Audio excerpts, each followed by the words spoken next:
Good afternoon, everyone. We have a couple of guests today. Run a show. Our ambassador to the United Nations, Linda Thomas Greenfield, is here, along with our special envoy for Sudan, Tom Perriello. Ambassador Thomas Greenfield is going to kick it off with some open remarks. They'll take a few questions about the conflict in Sudan, and then I will return for the remainder of the briefing. So, Ambassador. Thank you very much, and good afternoon, everyone. Let me just start by welcoming Special Envoy Tom Perriello back from Chad just last week, but also welcome him back to the State Department. Last week, Tom traveled to Adre refugee camp, right along the border of Sudan. It's a trip that I know quite well. I was at that same refugee camp just a few months ago in September. I also visited the camp 20 years ago. Hundreds of thousands of Sudanese refugees had fled for this camp in the months prior, 90% of them women and children. And among those refugees was a 6-month-old baby, born only days before the fighting broke out in Sudan. When I saw her, she was suffering from acute malnutrition.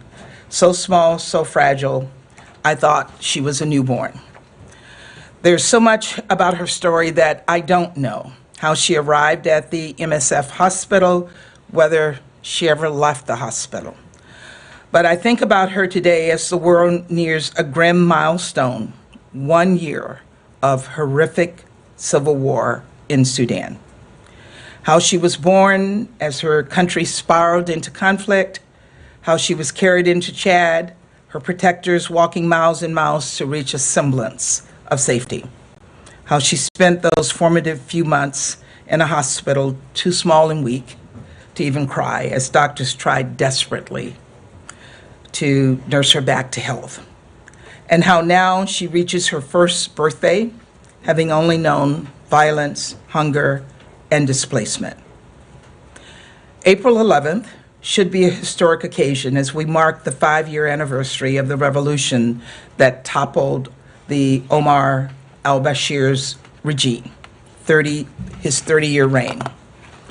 5 years ago, you could practically taste the spirit of freedom, peace, and democracy in the air as women and young people took to the streets demanding change. And yet, that baby I met in September is not growing up in a free, peaceful, democratic Sudan. Instead, she's one of millions whose lives have been upended and forever altered by this war. Today, nearly 25 million Sudanese people live in dire need of humanitarian assistance and protection. 3/4 of them face acute food insecurity. Nearly 8 million have had to flee their homes in what has become the world's largest internal displacement crisis. We've seen reports of gang rape, mass murder at the hands of the Rapid Support Forces militia, of girls sold into sexual slavery, boys being made into child soldiers, of urban areas destroyed by area weapons, and entire villages burned to the ground. And yet, as communities barrel toward famine, as cholera and measles spread, as violence continues to claim countless lives, the world has largely remained silent. And that must change, and it has to change now. The international community must give more, it must do more, and it has to care more. And let's start with the funding piece because that's critical. To date, just 5% of the UN's humanitarian appeal for Sudan has been met. Already, the World Food Program has had to cut assistance to over 7 million people in Chad and South Sudan. And that includes 1.2 million refugees like the ones I met in Adre, people who were already struggling to feed themselves and their families. This is a matter of life and death.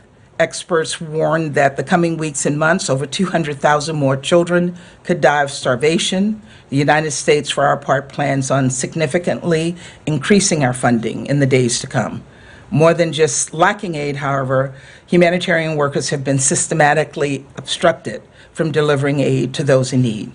From the beginning, brave people have been on the ground, often putting their lives at risk to save people in Sudan.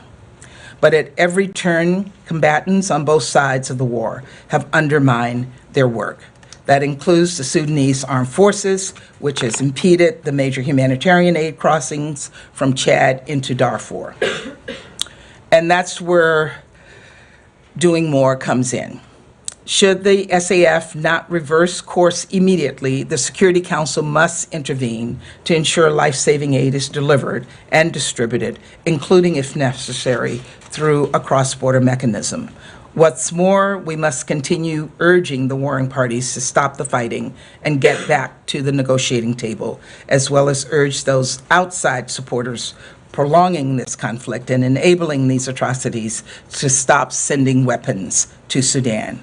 Finally, I want to talk about the lack of care, the lack of attention the world has paid to Sudan. Just 5 years after a revolution that offered a glimpse at a free, peaceful, democratic Sudan, people are losing hope. Aid workers have begun calling this conflict the forgotten war. Sudanese children are asking why the world has forgotten them. And let's be clear, I don't believe the dearth of attention is because people are ignorant or unfeeling. In fact, I believe it's the opposite. I believe it's because there are so many terrible crises, so much violence and pain, that people don't quite know which way to turn. And this is where I need the help of all of you, the members of the press, who joined me in this briefing. As we mark 1 year of this conflict, please don't let it go uncovered. Don't let stories like the ones I heard in Chad go unheard. Don't let perpetrators of this horrific violence go unexposed, from the generals who started the war to the backers who continue to fuel it. Don't let the feeling that we've forgotten Sudan become a reality, because we need to reignite that spirit of revolution, the hope and promise that characterized this day 5 years ago. I'm counting on you, and the people of Sudan are counting on you as well. So thank you, and Special Envoy Perriello and I will now take a few questions. Matt, do you have anything? I don't really have any. Sean? Sure. Thanks, Ambassador and Special One. Could I ask you two things? Tom, you said before that you're hopeful with the end of Ramadan that the talks could resume. Do you think that that's on the cards now? Do you see an interest, a strategic decision by both sides to resume talks? And Ambassador, you mentioned a cross-border mechanism. I know you've spoken about that before. How close do you think we are to that becoming reality? Do you see that as realistically something that the Security Council, with the vetoes there, can push through? You want to come first? We do sense a great deal of urgency to resume talks, and in fact, talks are already ongoing in the sense that we're negotiating every day and trying to align key actors inside and outside with a plan that would end this war. We appreciate that Saudi Arabia is committed to hosting a new round of talks and that those will be inclusive talks.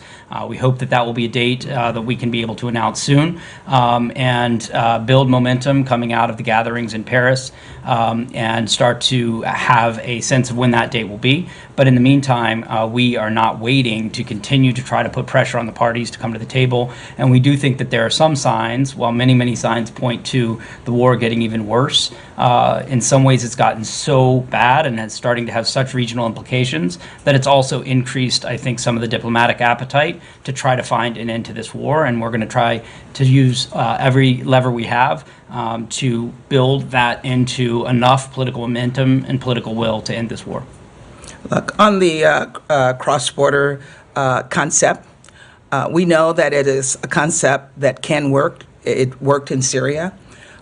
We hope we don't have to go there. We hope we don't have to push for a resolution to go there. And for that reason, we're engaging very actively with the SAF as well as the RSF as other parties on the ground to see how we can work with all of them to facilitate getting needed humanitarian assistance into these areas that is so desperately needed.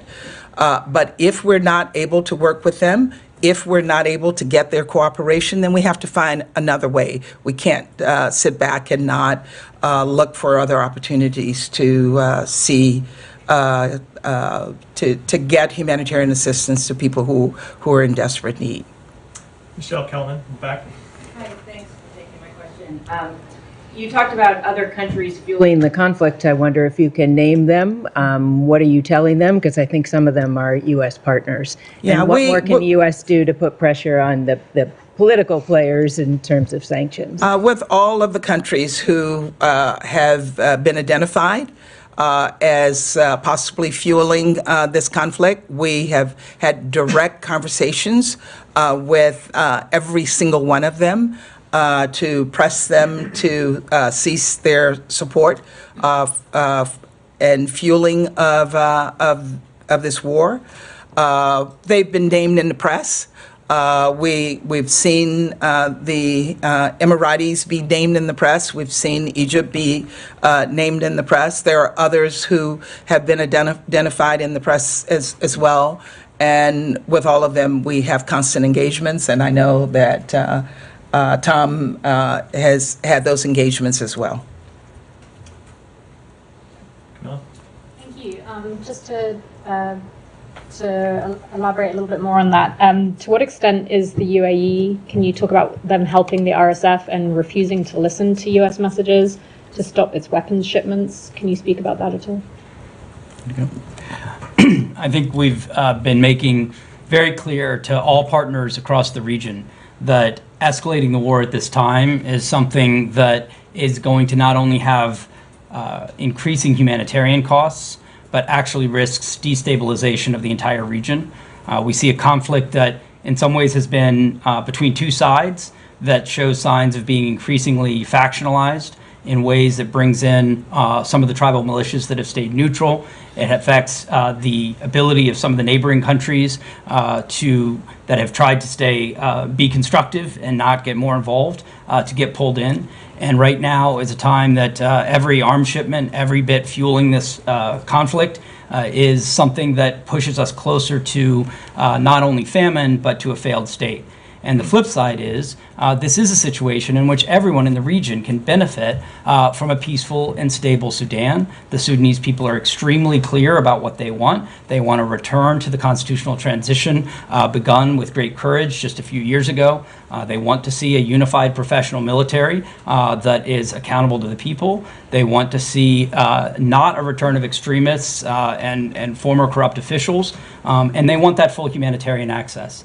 And I think they're going to be looking across the region at who stood with the Sudanese people at this time of great crisis and who was pouring fuel on the fire. And those consequences for those that are making the situation worse need to increase. And I think we are seeing, particularly around this anniversary on the 15th, that finally some attention is being paid to this issue. And we need those actors to know that the world is watching. And we need that not to just be one day, but that people continue to cover the sheer scale of this tragedy, but also cover the inspiring stories. If you look at the emergency response rooms, you see young Sudanese who've created cash apps and local kitchens to completely disrupt the kind of barriers being set up by the belligerent actors to get food into some of the hardest hit areas. These are stories of courage and of innovation and ones that are literally a lifeline for many of the Sudanese left behind. We have time for one more, son. Just to follow up on this point about the direct conversations with countries fueling the conflict, does that include Iran? And we've reported that Iranian-made armed drones have had a big impact on the course of the war. So is that something that you've communicated directly with Iran on? Are they included in those countries, and what would be the message? We've had numerous discussions with countries in the region, and in those discussions with countries in the region, we've encouraged them to encourage other countries like Iran not to engage. I won't get into what discussions we may or may not have had with Iran, but in our discussions with other countries in the region, we've also asked for their assistance in pressing each other as well as others to stop fueling this war. And the one thing I would just add on that is I think this speaks to the idea that for people in the region, there are many, many reasons to become pro-peace right now. The continuation of this conflict and the introduction of additional actors and additional negative elements only takes the situation into a more destabilizing direction, in addition to the human costs of this. And we think it's very important for people to notice those trend lines and see that this is an opportunity and a moment to switch from either not paying attention or playing a not constructive role to realizing we all benefit, everyone in the region will benefit from finding a path to peace. Thank you. Thank you. both. Good, thank you. Ambassador.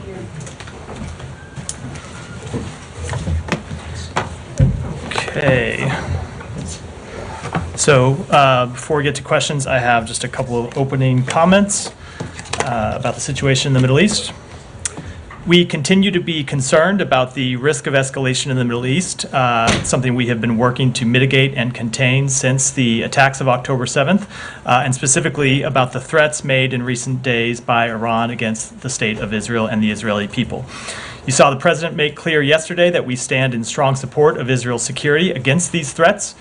Secretary Blinken has been engaged in diplomacy over the past 24 hours through a series of calls to foreign counterparts, including Turkish Foreign Minister Hakan Fidan, Chinese Foreign Minister Wang Yi, and Saudi Foreign Minister Faisal bin Farhan, to make clear that escalation is not in anyone's interest and that countries should urge Iran not to escalate.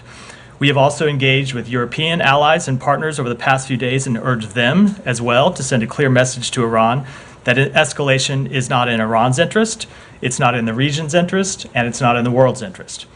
Separately, the Secretary spoke yesterday to Israeli Defense Minister Yoav Gallant to reiterate our strong support for Israel against these threats. On that call, the Secretary also emphasized the importance of Israel meeting the commitments that Prime Minister Netanyahu made to President Biden last week to improve the delivery of humanitarian assistance into Gaza and to put in place enhanced deconfliction and coordination measures. Our teams, including our Special Envoy for Middle East Humanitarian Issues, David Satterfield, have been meeting with Israeli, UN, and private relief organizations this week to push forward on all of those fronts. And while we have seen progress, it is critical that that initial progress continue and that it be sustained. And that is the message we have been delivering consistently to the government of Israel. And with that, Matt. Right. Thanks, Matt. Just to, logistically, the calls that you just mentioned with the Turk, the Chinese, and the Saudi foreign ministers were all today? He talked to the Turkish foreign minister last night. He talked to Wang Yi this morning, and then early this morning, and then talked to the Saudi foreign minister later this morning. Okay. Are there others planned as well? I don't have any calls to announce, but we have been engaged in a series of contacts, not just at his level, but at other levels too, to talk to foreign counterparts to send this very clear message to Iran that they should not escalate this conflict. All right. I didn't want to raise this with the previous two speakers because obviously the Sudan situation is a situation in and of itself. But so much of what they said very powerfully about the conflict in Sudan could also, or does also, apply to what's happening in Gaza. And when they say, when the ambassador and special envoy talk about how every arms shipment leads us closer to famine and a failed state, do you not think that that same logic applies in Gaza? Just because it's you who are supplying the weapons, as opposed to whoever it is, the Iranians, the Emiratis, the Egyptians, whoever it is that's supplying the weapons in Sudan, doesn't the same thing apply? I would say that we are incredibly concerned about the humanitarian situation in Gaza, and that's why you've seen the United States government working to get more humanitarian assistance in. And it's why we've been pushing the Israeli government so hard to let more humanitarian assistance in and to improve their deconfliction and coordination measures so there isn't such a loss of political life. And then on the political front, it's why we have been pushing with partners in the region to develop a plan for post-conflict governance in Gaza. So we don't see a failed state. So we don't see anarchy in Gaza. So we see a path forward for the Palestinian people's legitimate aspirations. That is very much the policy that we are trying to pursue and that we have been engaged in this administration from the president on down. But is it correct then, though, that the administration believes that every arms shipment to Sudan leads us closer to famine and a failed state, that does not apply You have a very different. in Gaza. You have a very. I you get have a that, very. but it is a very different situation in Sudan, where you have a brutal civil war, two warring parties trying to seize control of the government, and in Israel, where you have Israel responding to a terrorist attack against its people and trying to achieve a legitimate counterterrorism and military purpose. That does not change at all the severity of the humanitarian situation, which is why we have been working so hard to improve that humanitarian situation for the people So you in don't Gaza. think that every arms shipment to Israel leads us closer to famine? We have continued to support Is Israel's that right correct? to. Let me say. It doesn't matter to me one way or the other. They are what different you say, conflicts, but I would say know they are, I would but say, I'm just I would asking say, you. They made the point in Sudan, and I'm answering And I that. just want to know if you feel the same way about they are that. very different conflicts, but the humanitarian situation in Gaza is dire, and that is why we are working so hard from the president on down to get more humanitarian assistance in, and it's why we were working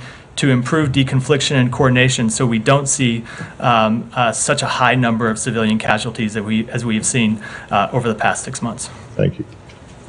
Sean, go ahead. Can I just pursue briefly on the opening comments on calling Wang Yi and others?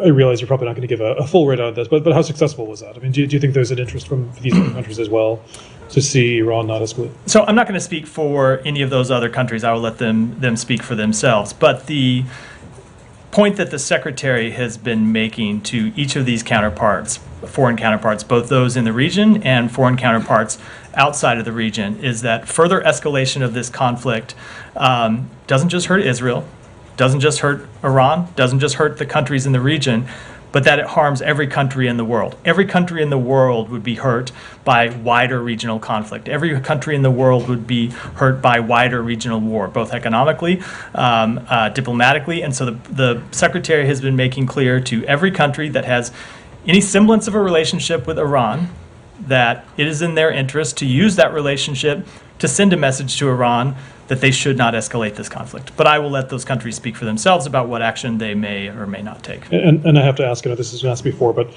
Iran, of course, argues that a diplomatic facility was struck in Damascus. Has there been an assessment at this point from the United States whether this was indeed a strike at a diplomatic facility? We do not have a final determination. It's something we're still assessing. Do you think there will be an assessment at some point from the U.S. on that? I do, but it's something we're continuing to work through. Matt, on this, Yeah, Michelle, go ahead. reports say today that Iran delayed or changed plans to attack Israel at the last moment due to U.S. warnings. Can you confirm that? And do you still expect an Iranian reaction to the attack on Damascus? So I'm not going to speak to what Iran may or may not do or what our assessments are. You don't need an intelligence community assessment to see the threats that Iran has been making. They've been making those threats quite publicly and quite loudly over the past few days.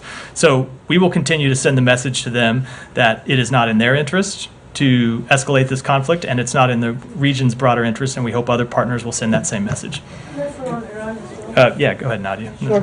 I wanted to ask this question actually to the ambassador, but the Iranian mission at the UN said that basically if the US, or the Security Council rather, condemned the attack on the consulate in Damascus, this could have, any retaliation could have been avoided.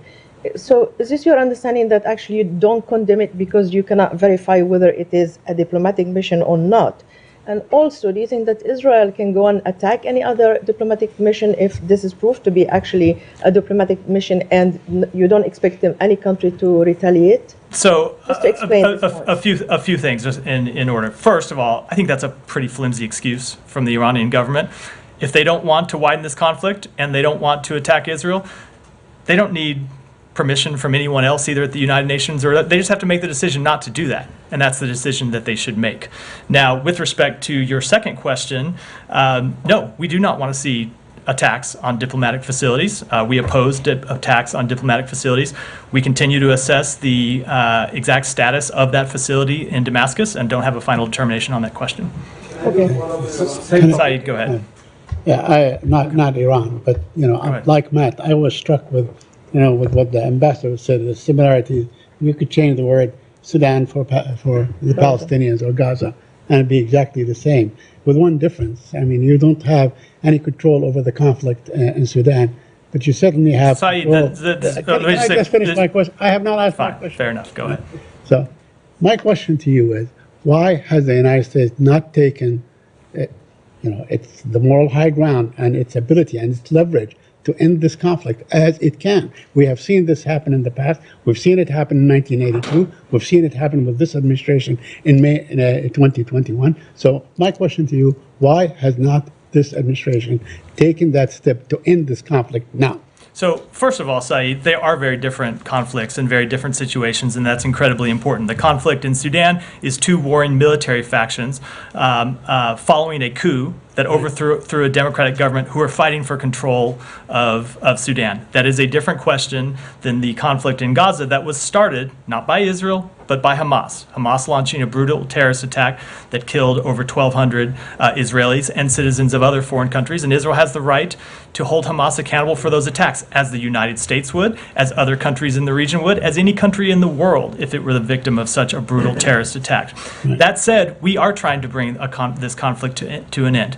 You have seen us work to try to achieve a ceasefire, an immediate ceasefire of at least 6 weeks that would bring the hostages home, and that we have said consistently we would like to see widen into a broader end to the conflict. You have seen us work on post-conflict governance to try to find a path forward for the Palestinian people's legitimate political aspirations.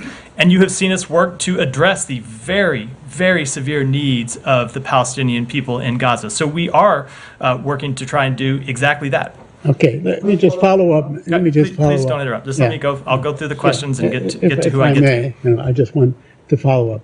I mean, you talked about Palestinian legitimate aspirations and so on, but insisting that this conflict began on October 7 does not recognize that, does it? Does it recognize that the Palestinians have legitimate aspirations that go back 75 years? Not just to October 7th. So they do have legitimate political aspirations that go back decades. It has been the policy of the United States for decades to try to achieve 2 states. But Saeed, I don't want to, not only don't want to, I fundamentally disagree that October 7th had anything to do with trying to answer the Palestinian people's legitimate political aspirations. It was a terrorist attack targeting civilians that killed civilians by a terrorist group that does not recognize the existence of the State of Israel. So when you look at trying to achieve a peaceful resolution to the decades of violence and the decades of political conflict between the Israelis and Palestinians, it is Hamas that has firmly rejected a political solution to that decades-long dispute. Yeah, but do you acknowledge that Gaza was under siege for basically 17 years, and every other year there would be an attack and a war by Israel time after time after time, killing hundreds and thousands. There have been incidents going back in this dispute, in this conflict for decades. Nothing that happened on either side justifies the attacks of October 7th. I have a quick question on Yeah, Iran go ahead. Just one, there are reports of the Iranian foreign minister coming to New York City next week to visit the UN. I'm wondering how the U.S. assesses the likelihood of an Iranian attack happening during that period of time, if it would have any impact at all. I don't want to speak to a time frame. We're obviously very concerned about the threat of an Iranian attack. We've made that clear from the president on down, but I don't want to put any kind of time frame on it. We were hoping, of course, to avoid such an attack in the first place. Do you think it's moving in the direction of avoiding one? I don't want to give any type of assessment. As I said, it is not in Iran's interest. It's not in anyone's in the region, anyone in the region's interest for Iran to escalate this conflict, and that's the message we're sending to them. You were hoping to avoid an attack in the first place? Has one happened? An attack by Iran. Yeah, no, one has not happened. Weren't you hoping to avoid the Israelis attacking an Iranian? Her question was. I know, hold on. Let me just answer the question. Your answer to her seemed to suggest that you thought the Iranians had already retaliated. No, my answer. Well, that's not what I would suggest. My answer was in the context of the question she asked me, which was about an attack coming next week. Fair enough. So, let's go. Let me. On that call, just the call to Turkish Foreign Minister, was it purely Iran call, or did they have a chance to discuss Ukraine, the Caucasus, President Erdogan's upcoming trip? And why Turkey? Do you guys believe that Turkey has enough leverage to move the needle? They have Iran's ear? It's not just Turkey. It's a number of countries. It's other countries as well that have relationships with Iran, Saudi Arabia, China. and we have made have had other diplomatic engagements with countries in Europe and other countries in the world because we want to send a very unified message. With respect to the call itself, the primary purpose of the call was to discuss Iran's threats against Israel. There were other issues discussed, but I don't want to get into those. I was asking because we have a statement from Khamenei last night saying that any Islamic countries supporting Israel or not supporting their narratives, they engage in treason. Any countries that what? Any Islamic countries that do not, fall in line with their narratives, they engage with treason. I was wondering how much your calculation of calling Turkey in this case is part of. It doesn't have anything to do with those comments. Obviously, comments are ones that wouldn't just be rejected by the United States, but would be rejected by other countries in the region.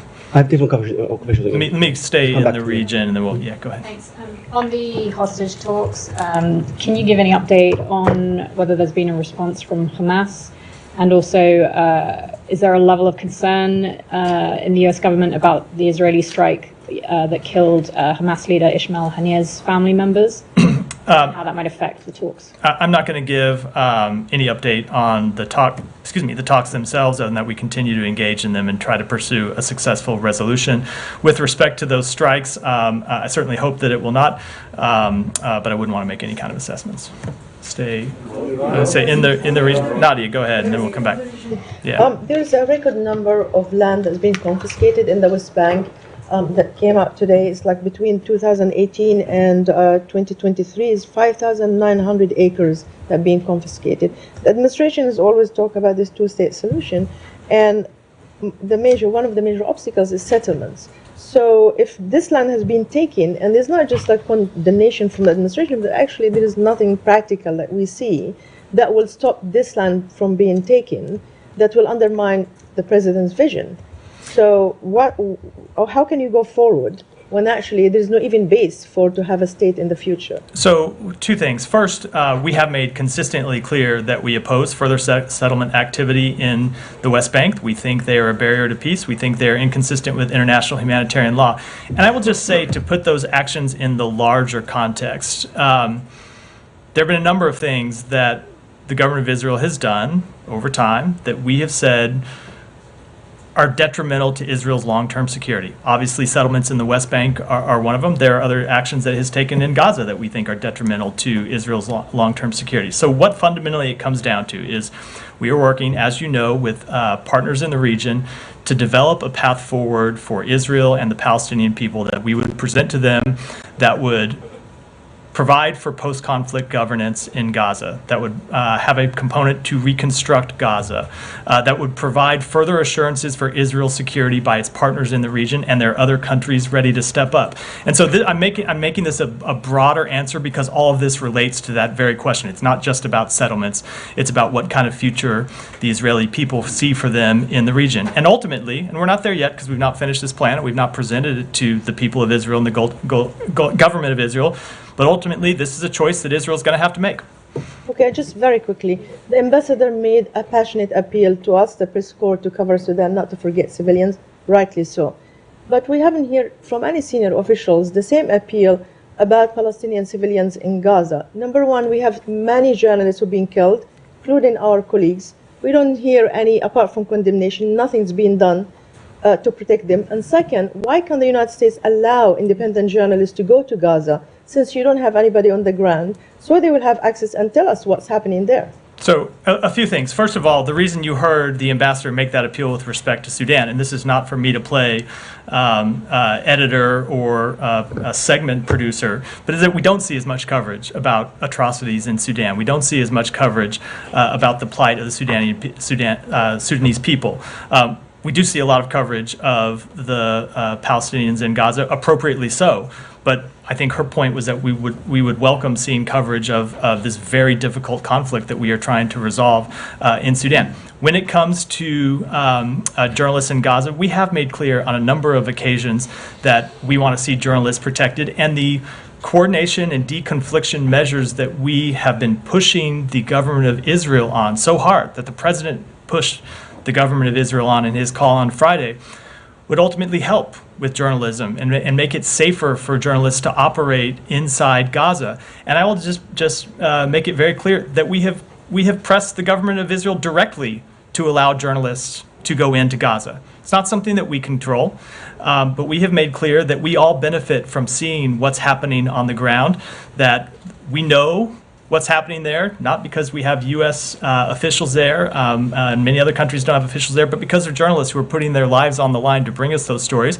And we've made clear to the government of Israel that we think they ought to let more journalists in. Yeah, go ahead, and then I'll come to you, and then we'll start taking other ones. I'm going to come to you, Janie, but I doubt it's an Israel question, so that's why I'm moving around the room first. You may surprise me, so I'll just go ahead. Thank you, Matt. America has a number of allies, but what message do they receive when America harangues one of its closest allies, Israel, and their democratically elected leader Benjamin Netanyahu in a follow-up? I think the message they should see is that we want Israel to live up to its values, that we want to see Israel live up to the same standards that we expect every country in the world, including ourselves, to live up to. Thank you. Benjamin Netanyahu is the longest-serving prime minister in Israel's history. Clearly, the majority of Israelis agree with his policies, since the majority of voters keep re-electing him. How does this mesh with what President Biden seems to be calling for, which is essentially a rejection of Israeli democracy? So first, I think that is a vast conflation of two very different things. So it is up to the Israeli people to choose their leaders. We strongly support their right to choose their leaders, as we do for the people of every country in the world. But we are going to engage with the governments that they choose to talk with them about what we think are the policies that are in our interest, what are the policies that are in their interest. And you have heard the president himself spoke to this in the week right after October 7th, when he made the point. These aren't the exact words, but it's the general gist that sometimes in the aftermath of a horrific event, your vision can be clouded and you can make mistakes. And we're there to offer them our very best advice as a country that's made mistakes in the aftermath of horrific events, and to try to keep them from making some of those same mistakes. Well, it seems like there's an attempt to demonize the current Israeli government. Their efforts to support the overthrow of the Israeli government with a lot of protests. So that is not what you've seen from this administration. We've traveled to Israel. Secretary's been there 8 times, I believe, since October 7th, meeting with Prime Minister Netanyahu. The president has been there. He talks to Prime Minister Netanyahu all the time. The secretary just talked to the defense minister yesterday. We fully support the right of the Israeli people to decide who their leaders are. Thank you. Thank you, Matt. As Secretary Blinken spoke with the regional leaders about sending a message to Iran, were there any connections with the Iraqi leaders to send any message to Iran? I don't have any engagements to read out today. Okay, and have you received any signals from the Iranian government that they're taking these messages into their consideration? I'm just not going to speak for the Iranian government at all. And in the past few times, the Iranian used it to baseless justification to attack the Erbil and also Khorasan region in a response to the threats from Israel. Is there something that you concern maybe Iran this time use the same justification and to attack the U.S. allies and U.S.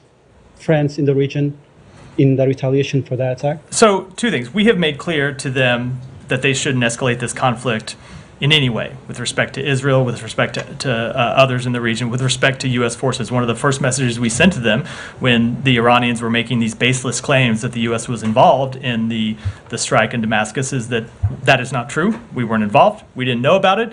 And you should not use this as a pretext to strike U.S. forces in the region, including in Iraq, as we have seen their proxy groups do over the past few months and the past few years. And last thing, have you granted visa for the Iranian foreign minister to attend the we never speak to visa records. They're confidential by law, and so I can't speak to visa records from here.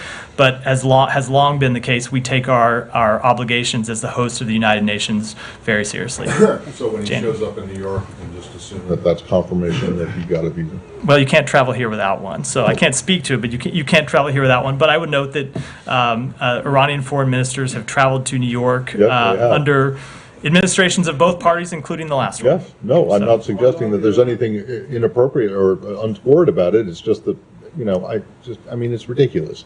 The guy shows up in New York. If he shows up in New York, it's pretty damn clear that he got a visa. I would welcome your advocacy to the United States Congress to change the law and allow me to speak more about any number of things from here, not just visa records. Janie, go ahead. Thank you. I didn't surprise you today, but I had to ask. I had to ask Ambassador Greenfield, and I hope you can answer this. All right. I'll do my best. Okay, are you ready? Ambassador Greenfield will be visit South Korea this weekend. What agenda will she discuss with South Korea? Also, she will visit to Panmunjom this time. So I said I'd do my best. I'm afraid I'm going to disappoint you. I am not in a position to preview her trips. She does have a press office in New York, and I would urge you to send the inquiry. That's why you didn't give me any chance to ask her. She had a limited time. Sorry, Okay, I would have loved her to stay longer. The more questions she takes, the fewer I have to. All right. Not that I don't enjoy our lengthy engagements. All right, second question, quick. The United Nations Security Council's expert panel on sanctions against North Korea was disconnected. Will the U.S. submit a report together with the other countries? And do you expect to discuss with South Korea or Japan about the continuation of this report? So, as I've said in the past from this podium, we are incredibly disappointed that Russia chose to block that panel from going forward. And I don't have any specific actions to preview today, but we are engaged with our allies and partners in other ways to continue to monitor North Korea's nuclear aspirations. Have you any discussion when the Prime Minister Kishida was here? Do you have any chance to discuss? I would defer to the White House to speak to those engagements. Go ahead. Thank And if I can ask you about your new diversity and inclusion chief, Zakiya Carr-Johnson. She drew new criticism for past comments. In a 2019 piece, she claimed America's organizations and institutions were, quote, riddled with racism, patriarchy, and exclusion, that they refused to reconcile with the colonizing past, and called them a, quote, failed historic model. Do you find those comments problematic? So I would say that, first of all, our new Chief Diversity and Inclusion Officer, Zakiya Carr-Johnson, is one of the most qualified experts in this field. She has 20 years of experience working to expand diversity, and it's something that we see as important here at the State Department, that the Secretary has put a premium on, because he believes that when our workforce looks like America and reflects the full diversity of America, our workforce is stronger, and our ability to protect America's national security is improved and enhanced.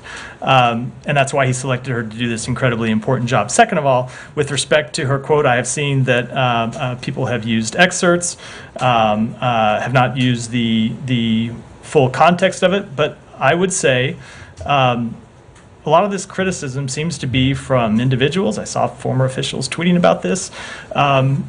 Secretary Pompeo, certain former officials who don't seem to, for whatever reason, to support our work to expand diversity inside the State Department. And that's just where we have an honest disagreement, where we think that's work that we ought to do, and we ought to hire experts who have experience in doing that, and that's what we're going to continue to do.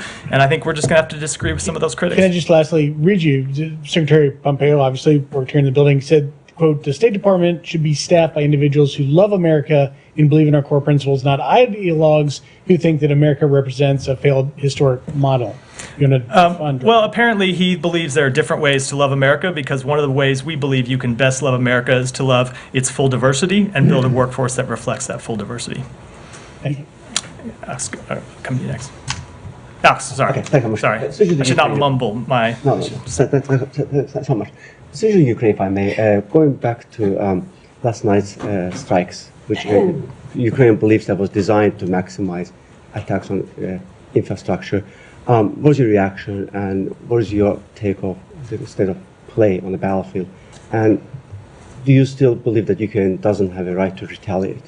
So we have seen Russia, unfortunately, continue to attack Ukraine's energy infrastructure. That's something they've done not just overnight, but over the past couple of years. And I would say for us, it comes back to the need for Congress to fully fund, fully pass the president's supplemental request. And it goes directly to this question you asked me about the situation on the battlefield, where we have seen Ukrainian armed forces having to ration artillery shells, having to ration ammunition, and of course that has an effect on their ability to fight the war, and an effect on their ability to repel Russian troops, and it's why it is so urgent for Congress to act. But is there any active restrictions on Ukraine imposed from the U.S., by the U.S., to prevent them from retaliating this obvious step to take it back to Russia. So two things. We have made clear that we do not encourage strikes outside of Ukraine, and we do not enable those strikes with U.S. provided weapons, and that we don't want to see U.S. provided weapons used for strikes outside Ukraine. Ultimately, when it comes to deciding how to prosecute this war, those are Ukrainian decisions, but we do not encourage or enable such strikes. I have one more, if I may, on Georgia. So what is there anything you have learned during the past couple of days, since Georgia government moved forward and submitted the Russian law? Just curious, like, what do you made it clear that this is taking Georgia away from European path. Do you witness democratic backsliding in Georgia? Is that your analysis? I don't want to make any broader assessment than the assessment I made the other day that pertains to this specific law that we believe would harm civil society organizations working to improve the lives of Georgian citizens and would derail Georgia from its European path. It's still draft legislation, and I'll leave it at that. Has anyone from this point let me move on just because we're running short of time. Michelle. Do you have any comments on the release of more than 1,500 prisoners? We did see that step by the government of Bahrain. We welcome very much the decision by the King to pardon over 1,500 prisoners, along with the government's announcement April 9th that they will work to help the recently released find employment. Thank you. Yeah. Oh, Sean, I'm sorry. Go ahead, and I'll come back. This time I promise I'll come back. In meeting alongside President Biden with President Kishida, did the pending deal between U.S. Steel and Nippon Steel come up? I will let the White House speak to those comments. In fact, I believe the president addressed them yesterday, or speak to that question, I should say. And on Wednesday, President Xi held a meeting with President Taiwan Ma, who supports closer ties with China. Does the department have any reaction to this meeting? No, I do not. Sean. Two things. One, going back to Ukraine, the Swiss have announced a conference on Ukraine. This is in light of Zelensky's visit in Davos and the peace formula he has. Russia has had some strong words about it, saying that it's part of the Biden re-election campaign, I think, and the U.S. is behind it. Does the U.S. have any comment on this, on whether the U.S. will participate, whether it sees utility in the conference? So I don't speak to campaign matters, but that doesn't show a lot of confidence in the Swiss government's ability to conduct their own foreign policy matters. I would say, obviously, that is an absurd allegation by the Russian government. I can't preview. I believe that conference is still several weeks away. I can't preview what the U.S. participation would be. But we have supported Ukraine's diplomatic efforts. We have supported Ukraine's peace formula. We have supported President Zelensky making his case to other countries in the world, and we will that will continue to be our policy. But we have seen consistently that Russia has not been willing to engage in real diplomacy about a path forward for Ukraine. Ukraine has made clear that at the right time they would welcome that, and they have not had a willing partner in Russia. And just briefly, I mean, do you, generally speaking, think it's useful for the Swiss to hold this? You're supportive of, regardless of the participation of? Look, our policy on this has always been nothing about Ukraine without Ukraine. If this is a diplomatic meeting that the Ukrainian government supports and wants to engage in, we certainly support their right to do so. I don't have any further comment on the conference itself or how it's going to shape up. Sure. Just one completely separate issue briefly. Mali, I don't know if you've followed the latest developments there. Ban on activities of political parties and then ban on media coverage of political parties. Anything to say about that? We are deeply concerned about the Malian transition government's decree suspending all political activities until further notice. Freedom of expression and freedom of association are critical to an open society. The transition government has already made a decision not to hold an election in February 2024 to return to a civilian-led democratic government, despite the commitment that it made publicly in 2022 to do so. We call on Mali's transition government to honor its commitments to its citizens and hold free and fair elections. In Mali and elsewhere, democracy remains the best foundation for stability and prosperity. Simon. I want to ask about another conflict which is often getting forgotten, which is in Myanmar, Myanmar or Burma. The rebel alliance of rebel forces have taken the main border crossing with Thailand recently. The situation is very fluid in this conflict. Wondering, this is right up against obviously a U.S. ally. Are you having any? Is there any diplomacy going on from the U.S. with Thailand about how they should be dealing with this? You've got refugees coming across the border. the junta forces reportedly trying to sort of use Thailand as a, taking flights into Thailand to try to sort of push back the rebels in this case. So, wondering if the U.S. has any new sort of actions that you've been taking as this has been developing. So we have been incredibly concerned about potential spillover of this conflict. It's something that we have been focused on. With respect to any engagements with Thailand, let me take that back and get you an answer. I don't have anything to read out. Go ahead. Sir. Due to situation in Gaza, there is too much hate spreading all around the world, even here in US as well. Is it a concern? It's absolutely a concern. You've heard the Secretary speak to this on a number of occasions, including in Israel, when he said that the worst thing that can happen is people dehumanizing each other, and that once you see people on either side of this conflict dehumanizing each other, it gives license, not legit actual license, but they give themselves license to do any sorts of things that we would oppose and that are not in anyone's interest. So it's absolutely one of our concerns. We have unfortunately seen a rise in anti-Semitism. We have seen a rise in anti-Muslim sentiment, and the President has spoken to this. It's something we've been incredibly concerned about, both here at home and around the world. So many religious scholars and others trying to portray this situation as a war between Muslims and Jews, while many others believe it is just a territorial conflict.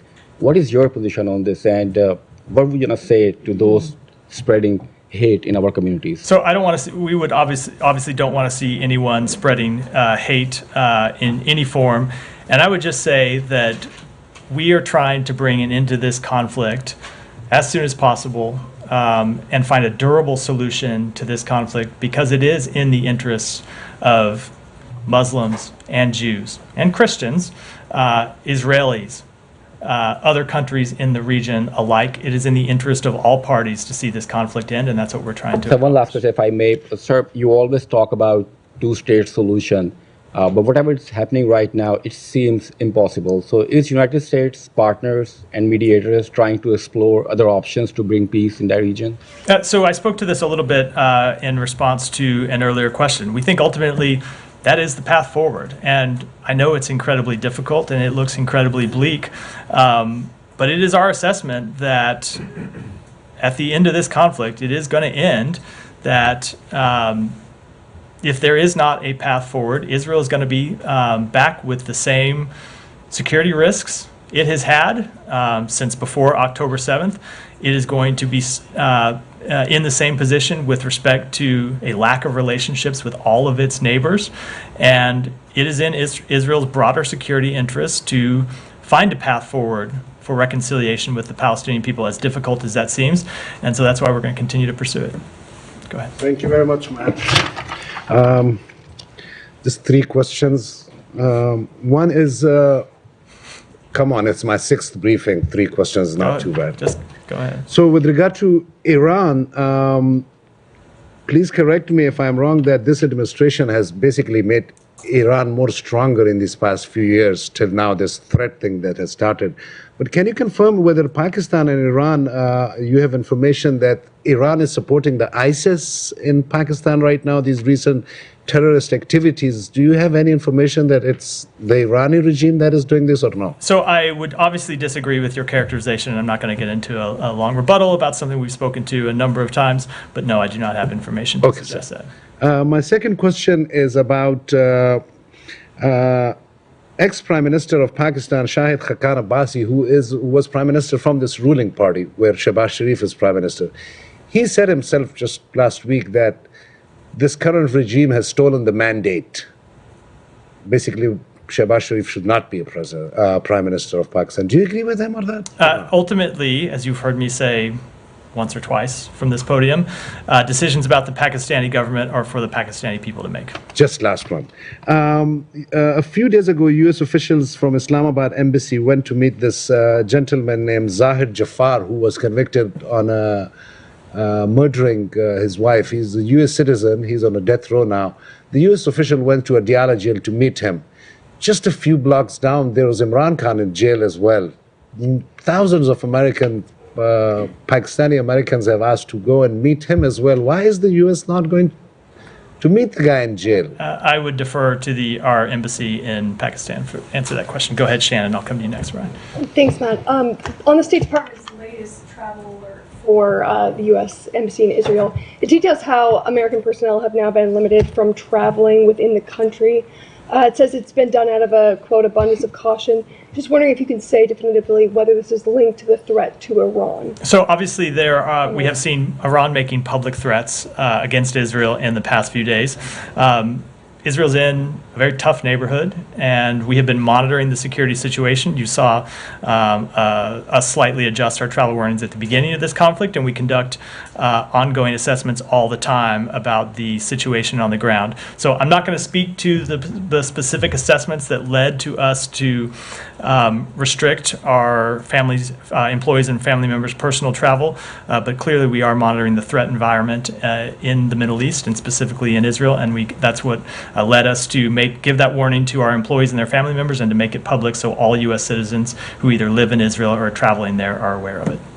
Right. Thanks, Matt. President Biden said this week that the U.S. is considering Australia's request that it drop its extradition attempt against Julian Assange and instead allow him to go back to Australia. Normally when we ask about Assange, you refer you to the Department of Justice, but now that the president has said that there are diplomatic talks going on, that seems like it would be squarely in the State Department. So is the State Department involved in these conversations with Australia? What can you tell us about these talks? That is a good way to try to get me to violate that rule about not commenting on extradition matters, but I'm going to refrain from doing so.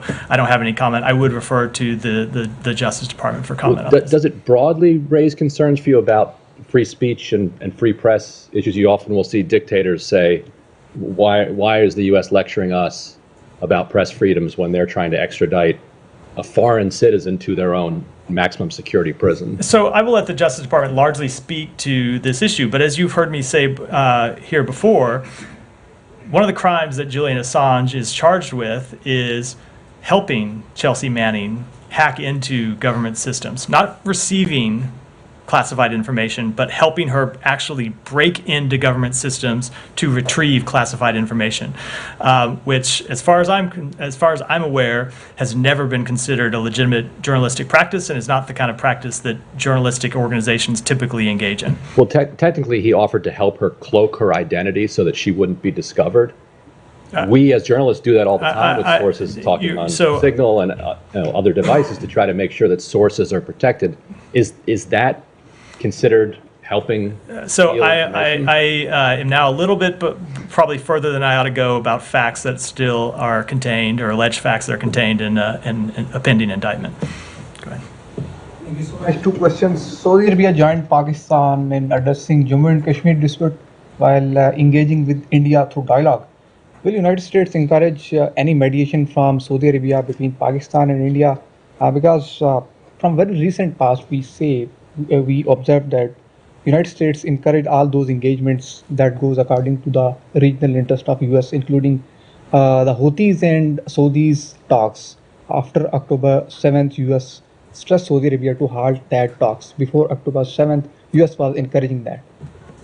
Let me take you that one back and get a complete answer. And number second, National Security Advisor had a scheduled visit to Saudi Arabia for talks on Israel normalization. Is it rescheduled, or with the ongoing circumstances in the Middle East, there is some policy change expected from the United States? So I will let the White House speak to the National Security Advisor's travel, but I did see him at the White House podium 2 days ago saying that he does intend to reschedule that trip. Go ahead, and then we'll go here and then wrap up for the day. What is the State Department's position regarding Israel possibly conducting an offensive attack on Iran or Iranian interest? As Netanyahu today said, they're ready for defensive or offensive attacks. Wouldn't an offensive attack be part of that escalation that you say that we're trying to prevent? So I'm not going to speak to hypotheticals other than to say we don't want to see this conflict escalated in any way. Go ahead. Thank you. The state's Prime Minister, Pedro Sanchez, said that he will recognize the state of Palestine before this summer, and that he wants other European countries to join him. Do you have any Any comment on that? Every country has to make its own decision with respect to when and where it recognizes entities in this regard. I will say on behalf of the United States, we have always believed, we have always strongly supported the creation of an independent Palestinian state, but we believe that that's something that is best achieved through dialogue and negotiation between the two parties as well as other countries in the region, and that's something we're actively pursuing. With that, do you have one more? Yeah, go ahead. Yeah, also Mexico asked today to suspend Ecuador's membership of the United States after the raid on the Mexican embassy. Do you have any answer? I don't have anything other than what we said previously, which is we have asked Ecuador to work with Mexico to find a resolution to this dispute. With that, wrap for today. Thank you. Thanks, everyone. Thank you.